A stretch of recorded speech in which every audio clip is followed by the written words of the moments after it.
We are fellow Americans, and we must stand together. We must stand together in the wake of an attempted assassination on the former President of the United States.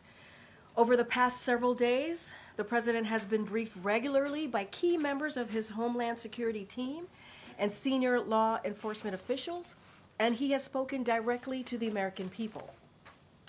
As President Biden has said, we are thankful the former president is not seriously injured, and President Biden, the First Lady, and the entire White House are keeping him and his family in our prayers. We also extend our deepest condolences to the family of the victim who was killed. Corey was a husband, a father, a volunteer firefighter, and a hero who lost his life shielding his family. Our prayers are with Corey's family during this unimaginable time. The president spoke about an ongoing investigation, and as he said, we do not know the motive of the shooter yet. We don't know his opinions or affiliations.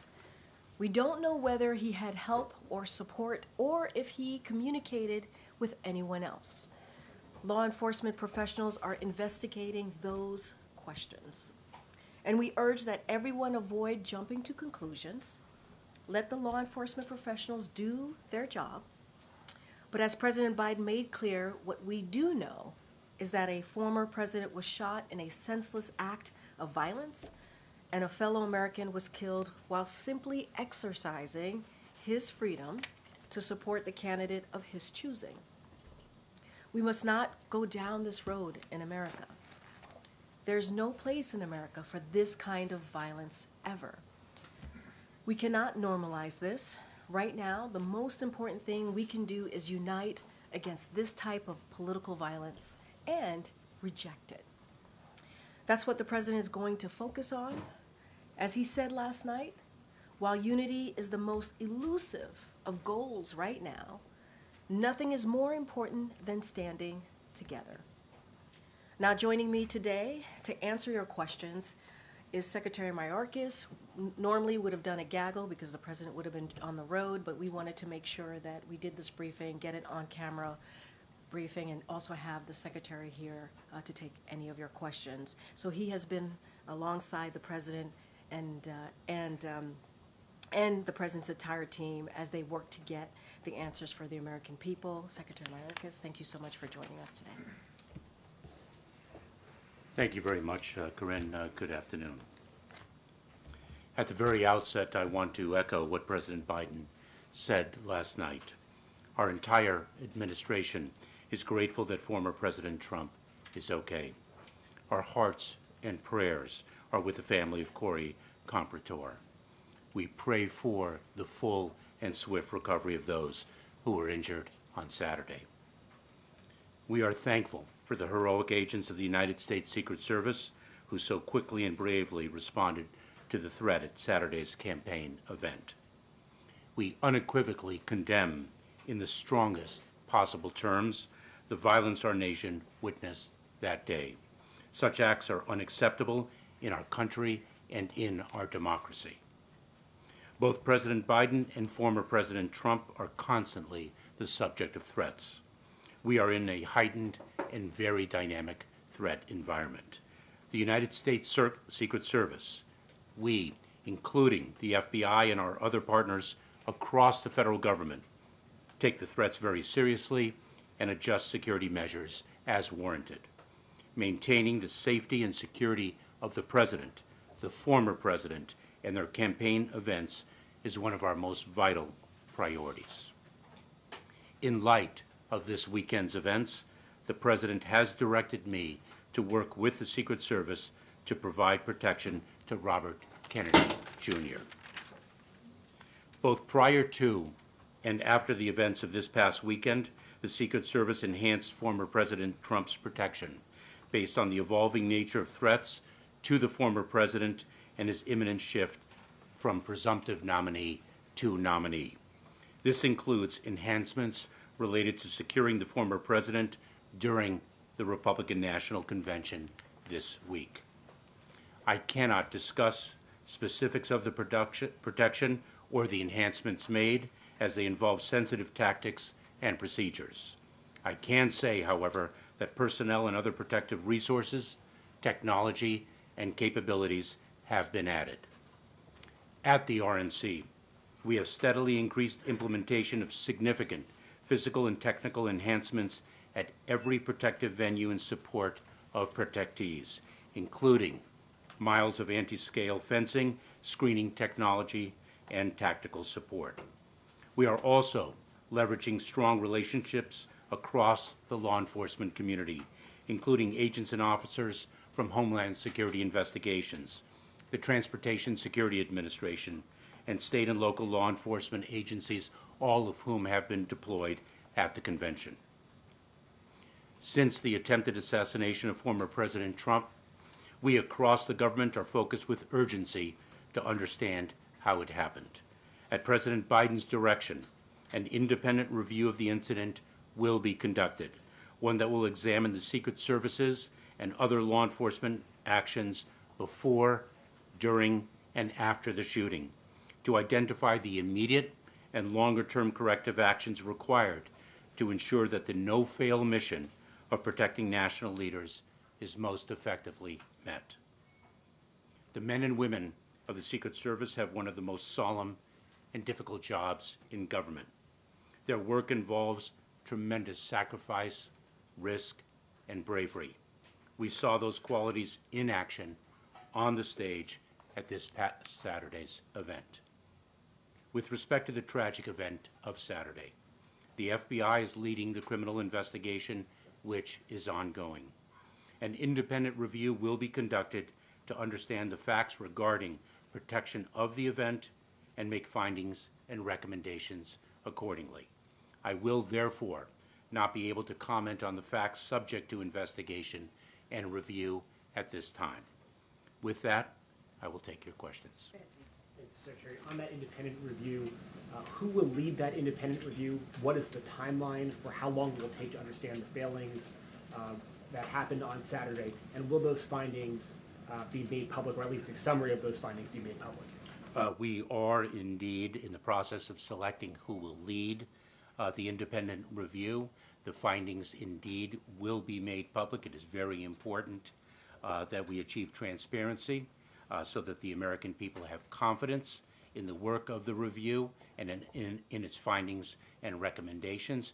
And we need to move with swiftness and urgency because this is a security imperative. I'm sorry, Mr. Secretary, on that, does the President have confidence in the Secret Service director after Saturday's failures? I have 100% confidence in the director of the United States Secret Service. I have 100% confidence in the United States Secret Service. And what you saw on stage on Saturday with respect to individuals putting their own lives at risk for the protection of another is exactly what the American public should see every single day. It is what I indeed do. Good answer. Thank you, Secretary. Is the Secret Service stretched too thin?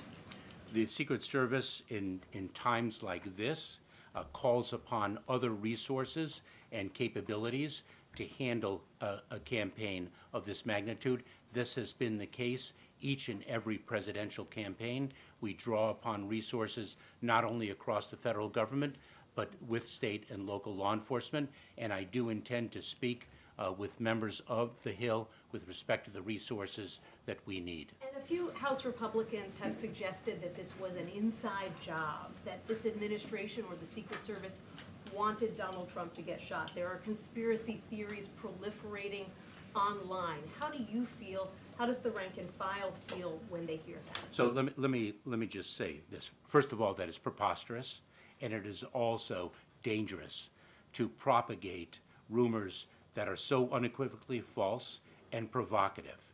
And as the president so powerfully said to the entire nation, we have to tamp down the rhetoric in this country.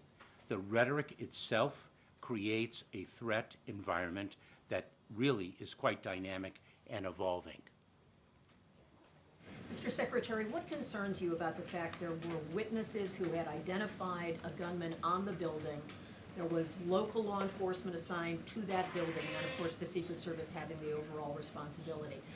Where do you think a breakdown may have occurred? Is it because you had to rely on local law enforcement, maybe not having the kind of synergy you might need? Where do you see the breakdown with witnesses saying there's a gunman and action not happening fast enough? There have been statements by many people with respect to what did and did not occur. We're going to let the investigation and the review deliver the factual findings, and will act upon those. We rely upon local law enforcement and other assets, resources, and capabilities every day.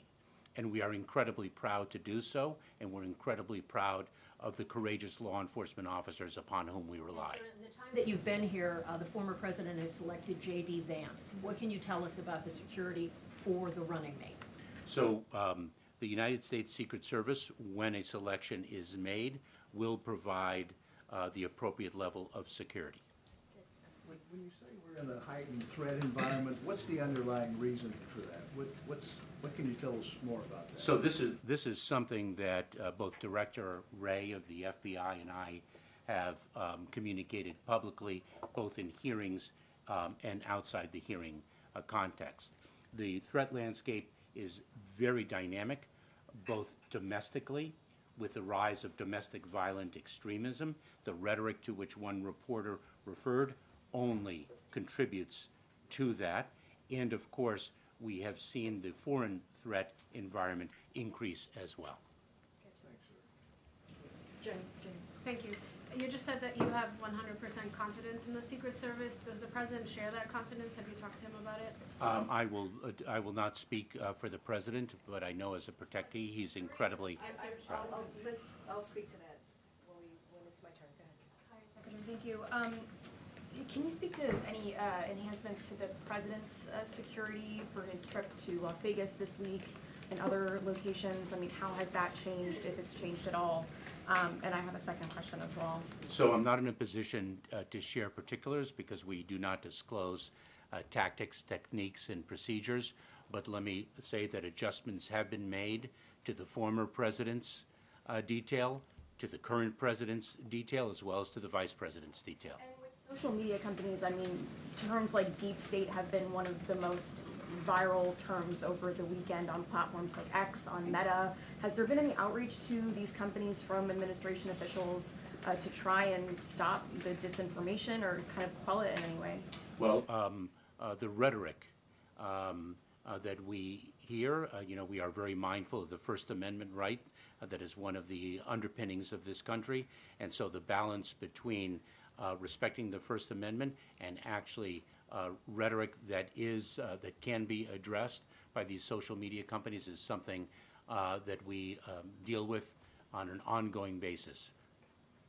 Thanks so much. Law enforcement officials tell ABC News that the building where the shooter was on the roof was actually the staging area for the local police tactical team who was watching over the crowd.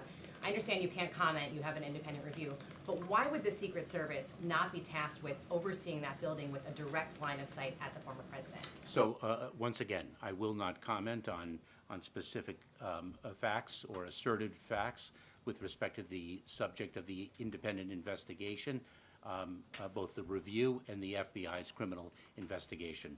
But remember something, that local law enforcement with whom we work all across the country, including, for example, at national security special events such as the NATO summit that concluded successfully. That is something that we do all the time. It's a very well-defined protocol and regime. Was the local law enforcement in direct communication in real time with the Secret Service, or was there some sort of breakdown there? Again, I'm not in a position to speak of particular facts of what did and did not occur on Saturday.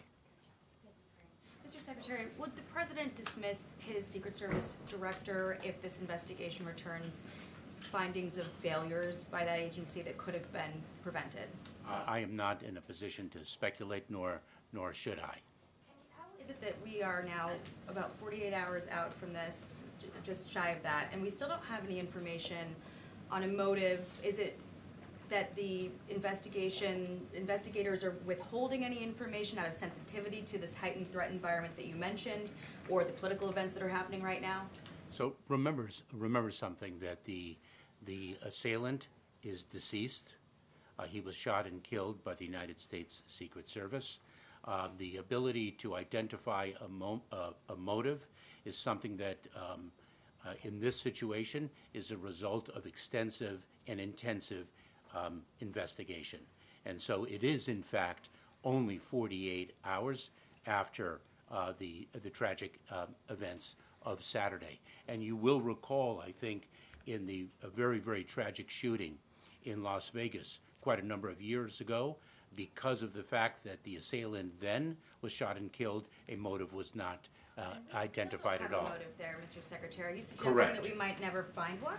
I'm not suggesting anything. I just cited that as an example of the difficulty in identifying a motive. And one more, sir. At least 8 Republican lawmakers have blamed President Biden for this. An additional 21 blamed Democrats, the left, and the media critical of Trump for driving the rhetoric that led to this outcome.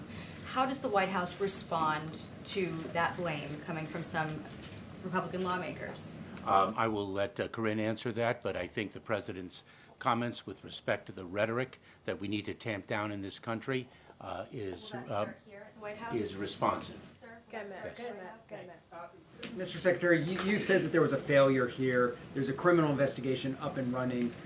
What is taking time for the independent investigation to be up and running? And it didn't sound like you were giving a timeline of when that will occur. We're going to commence the independent review as quickly as possible. We are going to be reaching out very, very shortly to individuals who will hopefully lead that independent review, and I will communicate to those leaders the need for swiftness of action in light of the fact that we are dealing with a security protocol. But if that's the case, is this like days, weeks? What is your sense of timing of when this review will be up and running, given the security Days. To follow up on that question, you say an independent review, you're reaching out to people who will lead that. Are you talking about people outside of government? Are you committed to somebody who does not work for you or for President Biden to lead this review? I am committed to going externally of the department and externally of the government so that no question of its independence can be raised. Thanks, Karine. Secretary, I understand. If I may, Peter, it's very important that this independent review have the confidence of the people. Secretary, can you give us any details at all about what areas this review will be looking at in terms of the failures that happened on Saturday? I would rather not until this review is underway. Okay, we're going to start wrapping up then. Just quickly, if I may, Secretary, can you fill out any more of the timeline of what local law enforcement knew or didn't know before the shooting? This is in reference to this interview with an individual who said that he saw somebody crawling up the building, and we're still a little unclear on the timeline of how that information was communicated. I hate to end this session on an answer on a question that I cannot answer, and so perhaps Karine will reach out for another question. Because as I mentioned before, I cannot speak to what did and did not occur. The facts are the subject of an independent review, or will be, and also a criminal investigation is underway. In that case, is there any progress on cracking into the suspect's cell phone? Same answer. So what do you tell Americans? No. Thank you, Mr. Secretary. Thank you for coming to this briefing. You said that you have 100% confidence in the Secret Service. Do you have 100% confidence in Director Cheadle specifically? Yes. And Mr. Secretary, since Saturday, has anyone been reassigned or removed from Donald Trump's security detail? I don't have knowledge of that. I do not believe so. Okay, last question in the back. Go ahead. Thank you, Mr. Secretary. Is the U.S. Secret Service, they're responsible for, of course, protecting a wide variety of events. Are they considering changes to the type of outdoor events that will be coming up in the next, 4 months of campaigning for candidates on both sides? We are constantly, the Secret Service and the entire community is constantly assessing the threat environment, the threat landscape, and making adjustments accordingly. And so that is a factor in our assessment of the landscape. Thank you, sir. Thank you. Sir, what do you tell Americans who may feel nervous about going to political rallies now, sir? Any? Okay, thank you so much, Secretary. Appreciate it. I just have one more thing and then we'll continue. So I want to take a minute to thank Kelly O'Donnell, your outgoing president of the White House Correspondents Association. Kelly, the past year has presented no shortage of news, opportunities and challenges. You've been a great partner day to day here at the White House, and we've closely worked together on major events, minor logistics and travel, both domestic and foreign. I want this room and the many members of the WHCA to know that you have had a trusted ally, friend, and leader in Kelly O. And you have always advocated heartedly on behalf of your fellow journalists, and we are grateful for your service, and we are relieved you will still be on the beat here at the White House and in the briefing room. It has been a joy, and I've had the opportunity to know you for some time, even before being at the White House, and I really appreciated more personally your guidance, your mentorship in tough times.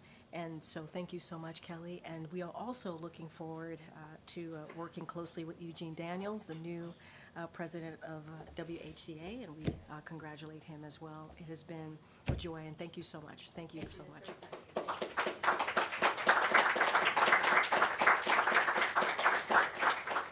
All right, Zeke, let's go.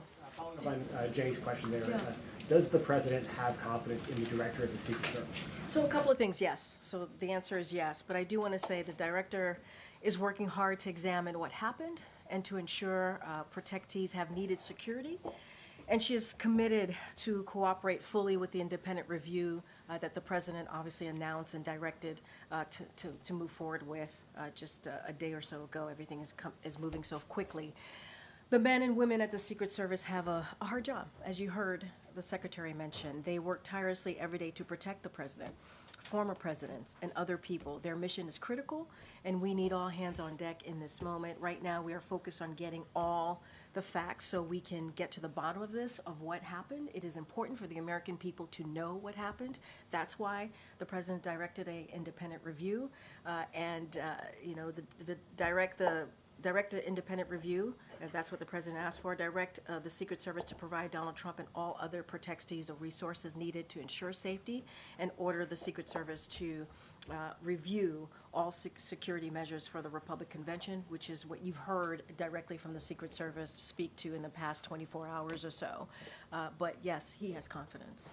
And does he have confidence in Secretary Mayorkas, obviously, since Steve? Yes. And does the president have plans, or has he spoken with the family of the man who was killed at the rally?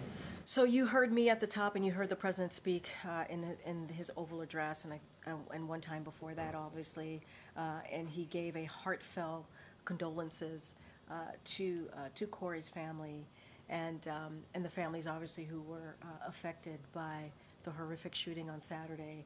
And so the president understands loss, obviously, as you all know. He understands what it means to lose someone that you love. Our condolences, our prayers go out to Corey's family. I don't have anything else to add. We want to be really, really mindful and for their privacy, protect and respect their privacy. I just don't have anything else to add to that. And then lastly, the president last night said it's time for everyone in the political space to tone it down, to cool the political rhetoric. Does the president regret anything that he has said in the course of this campaign about his Republican rival or anybody else in the political space? Does he plan to adjust his rhetoric, or is it just a call for other people to make changes? So I want to just be very clear, and you know this. I've been asked about anytime there's violence, sadly, that comes up across the country. The president has always spoken out forcefully against violence, always. Political violence has no place in America. You've heard the president say this. He repeated his thoughts in the Oval Address last night. He repeated his thoughts multiple times before then, and obviously throughout his presidency, throughout his entire career. We want to make sure that we are not politicizing this at this moment. It is not a time to do that. We want to make sure that we bring Americans together. When you think about why the president ran in 2020, the cornerstone of his presidency is uniting this country. And he also said that it is okay to have disagreements on agendas. It is okay to have disagreements on character or record, but we cannot have violence in this country, and that is something that he's going to continue to be very, very clear about. Does he or does he not regret anything that he has said about former President Trump or any of his other political rivals? What I will say is the president has forcefully spoken out against violence. That is something that he has done over and over again, and he believes that he feels strongly about the stakes of this campaign. He feels very, very strongly about that. He wants to bring the temperature down. He wants to lower the temperature. It is important that we do that, and it is a moment that we come together, and that is what this president is all about, and he wants to continue to work on uniting this country. That's what he wants to focus on. Follow up on that. Just last week in Michigan, President Biden called Trump a threat to this nation. Should we expect that he will not be calling out Trump with that kind of rhetoric going forward? So what I will say is that it is important, right? We believe it is important to continue to forcefully speak against any type of political violence. That is what the president believes. And we do not want to politicize this moment. Politicizing this moment is unacceptable. We believe, and the president believes, you heard from him in a very clear statement last night about the importance of uniting this country, the importance of continuing to do so, and that we cannot tear America apart to score political points. We cannot do that. And so we don't want to politicize this moment. We want to unite. We want to continue to focus on that, and that's what the president's going to focus on right now. So will his messaging change this week? His messaging is going to be really clear. He's going to continue to engage with the American people. That's what you're going to see in the next upcoming days, upcoming weeks. Nothing different than what he's done in the last almost 4 years, and lay out his agenda, highlight his agenda. There are differences. There are differences in our agenda and what Republicans believe, right? There are differences. And that is okay. And it is okay to speak to someone's record and someone's character. But we cannot accept violence. We cannot accept that. And so the president's going to continue to do that, highlight his agenda. It's important for the American people to hear directly from him what he has done the last 3.5 years and how he sees the future of this country. That will not change. Speaking of that agenda, the president told a group of Democratic lawmakers on the phone this weekend that he has been working with experts on some Supreme Court reforms that he will be unveiling at some point in the future. Can you tell us anything about those reforms, when he might unveil them, and what he is seeking to achieve? I appreciate the question. I'm not going to get ahead of the president, so I don't have anything to share at this time. He also said in his press conference last week that he is looking at rent caps. What can you tell us about his policy when it comes to rent caps? Again, I'm going to let the president speak to that when time comes. Thanks, JJ. To follow up again on the Oval Office address and lowering the temperature, does the president want to see any concrete actions from former President Donald Trump to show that he too is working to lower the temperature? I'm going to let the former president speak for himself and move forward with how he wants to move forward with his campaign, with how he sees the country, the future of this country. He has to speak to that. I'm not going to get into that from here. And is there anything else you can tell us about the call between the president and the former president, what the tone was? Did the race come up at all? Did the former president mention anything about politics, or was it just well wishes? So, look, I'm going to stick to what we have been able to confirm for all of you. Obviously, the president said this as well, that they spoke on the president said this on Sunday. Yesterday, he spoke with Donald Trump on Saturday. He is sincerely grateful that he is doing well and recovering. He had a good and respectful conversation with him, and that the president and the first lady will continue to keep Mr. Trump and his family in their prayers. I just don't have anything else to add. It was a private conversation, but we were able to confirm to all of you what was put out by the campaign. Was it a matter of minutes, this phone call? How long was it? So it happened on Saturday. Don't have a timeline for you. It was a respectful call. It was a good conversation, and the president's going to continue, and the first lady is going to continue to send well wishes. Does the president feel like this effort to get him to step aside has now fizzled out? We're not going to politicize this moment. We're just not. The president's going to continue doing what he's been doing for the past couple weeks, for the past 3.5 years, which is going out there, engaging, talking directly to the American people about his record, what he's been able to do on behalf of the American people in the past 3.5 years, the economy, health care, continue to expand health care, continue to make sure that the wealthy corporate and billionaires are paying their fair share, and make sure that we're building an economy from the bottom up, middle out. That is what the president's going to focus on. We're not going to politicize this moment. Lastly, we saw reports that he had met with Chuck Schumer over the weekend. Is that true? Anything you can say about that? So what I can say about that is that I think Chuck Schumer put out a note on that. It was a good meeting, like the senator said, and I'm not going to read out beyond that. And the president is looking forward to continuing to work with Leader Schumer, continuing to work with Leader Jeffries in how we can focus on the American people, do the work that we've been able to do, that historic work, building on unprecedented record. That's the president wants to focus on the American family, the middle class, and that's what I can say about that. Good, Michael. Michael. Oh, I'm sorry. Senator J.D. Vance, whom Donald Trump has just picked as his running mate, put out a message on social media Saturday, about 2 hours after the shooting, blaming President Biden's rhetoric for the shooting. In fact, he said that rhetoric led directly to President Trump's attempted assassination. What's your response? I mean, I've kind of gotten this question in many different ways. I'm not going to politicize this moment. We are not going to politicize this moment. It is wrong to politicize this moment. We have been, very clear on how sick. The president said this word. Saturday's events were sick. It's not acceptable. Political violence is not acceptable. And we have said that over and over and over again. And we will continue to be very clear about this. We need to lower the temperature. That's what we need to do. Lower the temperature. And unite the country. That's what this president, that's the cornerstone of his presidency, is uniting the country. That's what he wants to do. Karine, this assassination attempt happened right after the NATO summit, where the president wants to show the world about the American leadership. Are you concerned this incident may damage America's international image? Look, it's really repeating what the president said. Now's the time to focus on uniting the country. You heard directly from NATO leaders just last week on how they appreciated and respected the president's leadership, especially over the last 2 years, more than 2 years, as we think about the war in Ukraine because of Russia's aggression, as we see what's happening in the Middle East, and in particular NATO. This is a president that has strengthened NATO and helped to expand NATO. And so that's what you saw from the leaders, that's what you heard from the leaders, and that's what you saw from this president, obviously, in his term here at the White House. We're going to continue to hear directly from the president. We got to lower the temperature. We got to unite the country. That's what the president's going to continue to focus on. Okay. Thank you so much. Have the tragic events of this weekend shifted the president's sense of urgency or position on gun control legislation?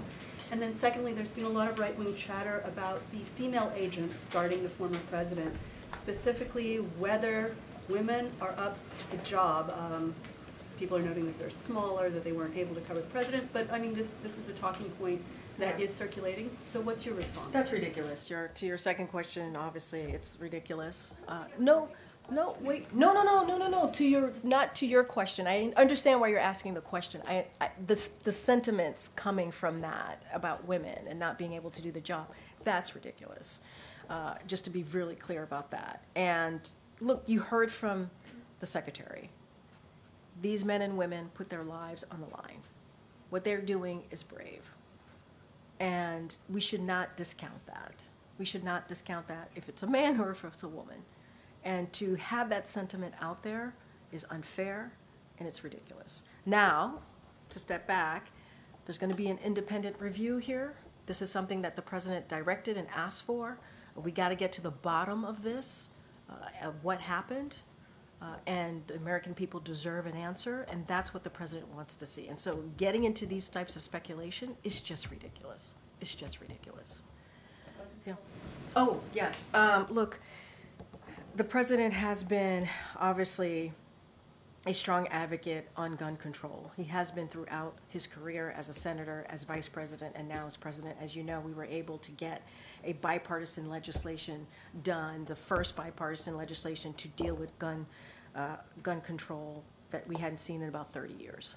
And the president led on that effort and was able to get that done. There's a lot more work that we need to do. That is on Congress. We have to continue to get Congress to ban assault weapons, for example, and to do a lot more. The president has signed more than 24 executive actions because we understand and he knows that guns are an epidemic sadly in our country. It is an epidemic. The #1 killer of our children is guns. And that should not be. That should not be. And so the president's going to continue to be steadfast on this. We have the White House Office for Gun Prevention, which the vice president leads on. That is something that was created here in this White House, never existed before. And that shows the president's commitment on dealing with this epidemic. Okay. And speaking of the Office of Gun Violence Prevention, in the past when there's been mass shootings or casualty incidents with gun violence, they've sent resources and had folks on the ground. Are there any plans to do that for the folks? So right now, as you know, it's an FBI investigation, so they got to get to the bottom of it and see what occurred and see what happened and get answers to that. I don't have any information at this time on how the White House Office of Gun Prevention is assisting in the families and obviously the folks who attended. I would have to speak to them directly about that. But we need to get to the bottom of this. That's why there's an independent investigation. That's why we brought the secretary here to answer your questions, to be as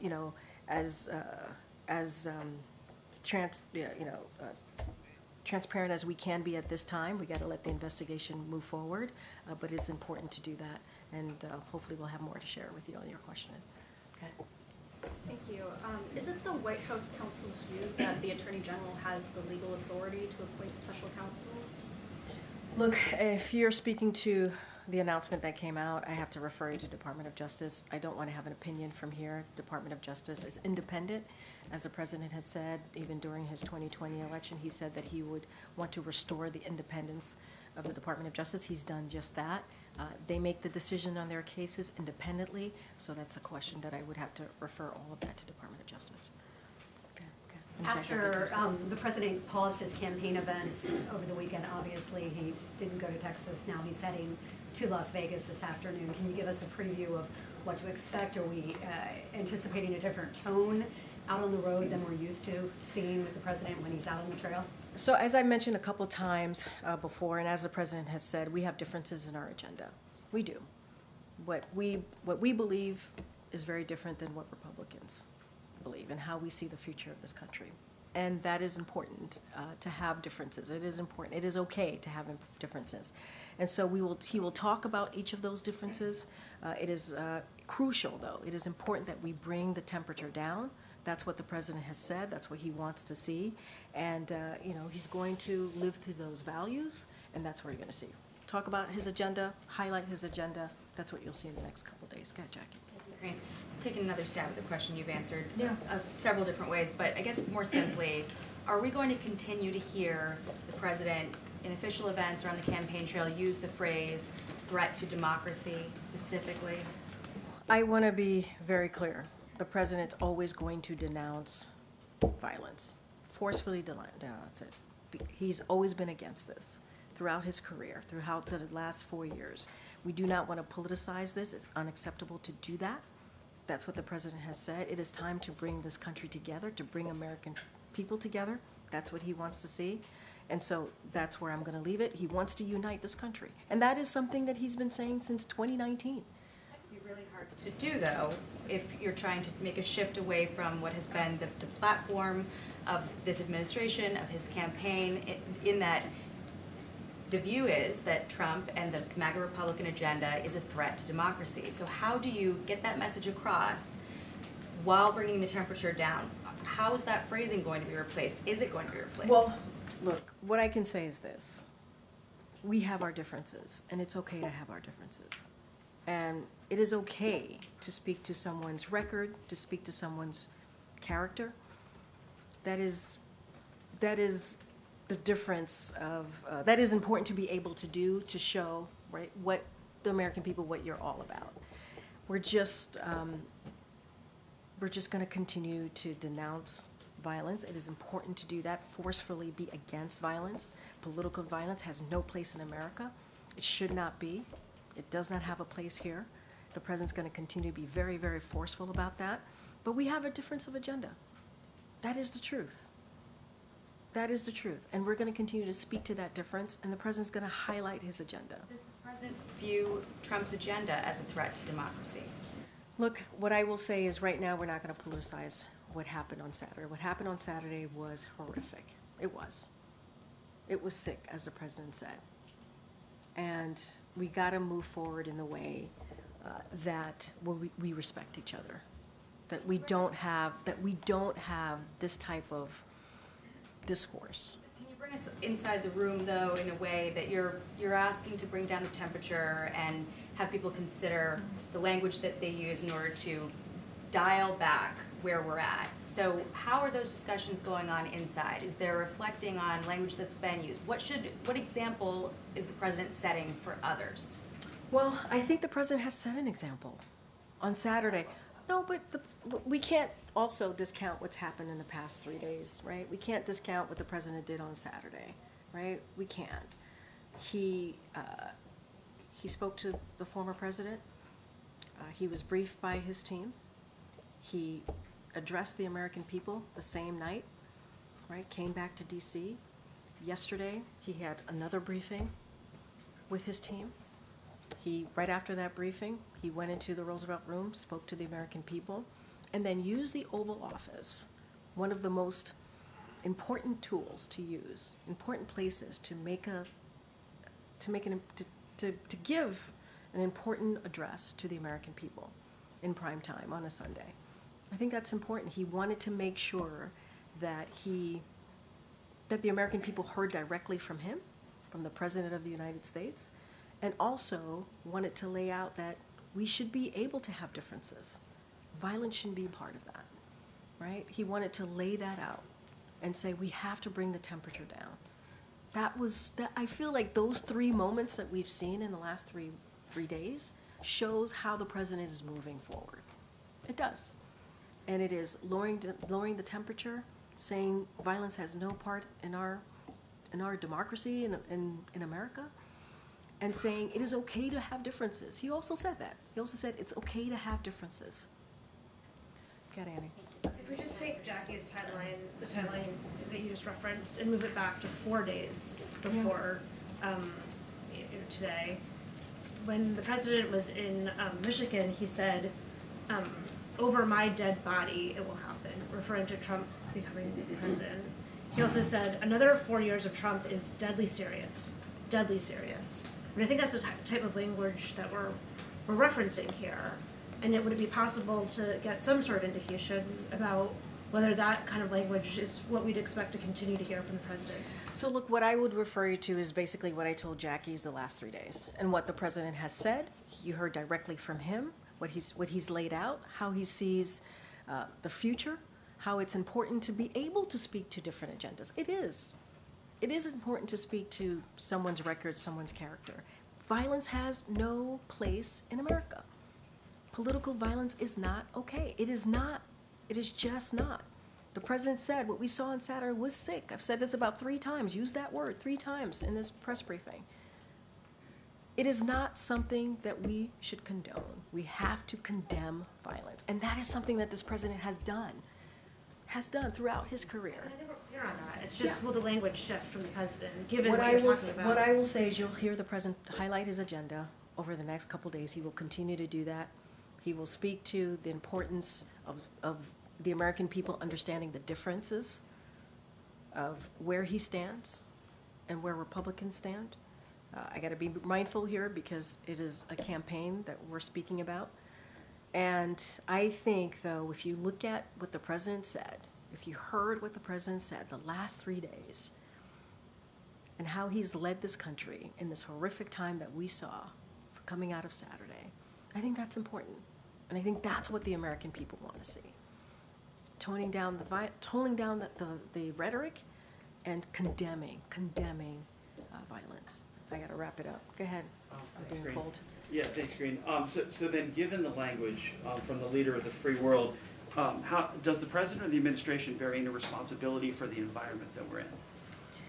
What I will say is, and this is just a repetitive of what I'm saying here, we have to lower the temperature. You heard that from the president. There's no place in America for violence. It is important that we are really clear about that. We do not know. We do not have the answers to what happened on Saturday. What we know is a former president was shot. That is not something that should be accepted here, right? That is something that we have to condemn. That's what we know. There are a lot of questions that are still out there. There are a lot of questions that are still out there, but we have to lower the temperature. But the president from the Oval Office said we have to look. Yeah, the president from the Oval Office said we have to lower the temperature, but he never said it starts with me. When it comes to political rhetoric out there, when it comes to being mindful of how we are moving forward with our politics here, it takes all of us to lower that temperature. And I think that's important. That's important to note, right? And I think that's what the American people want to see. They wanted to hear what the president said in the Oval yesterday. They wanted to hear what the president said on Saturday, right? It is important to speak to the moment that we're in and say, we gotta condemn this type of violence. We do. Now, there are a lot of open questions here. We don't have answers to those open questions. The independent investigation will be thorough. That's what the president wants to see. We want to get to the bottom of it because there are questions that the American people should know as to what happened, what led to that awful, awful night on Saturday. I have to actually, the president is waiting for me, so I have to actually go. I'll see you guys on the road. Thanks, everybody. Thank you.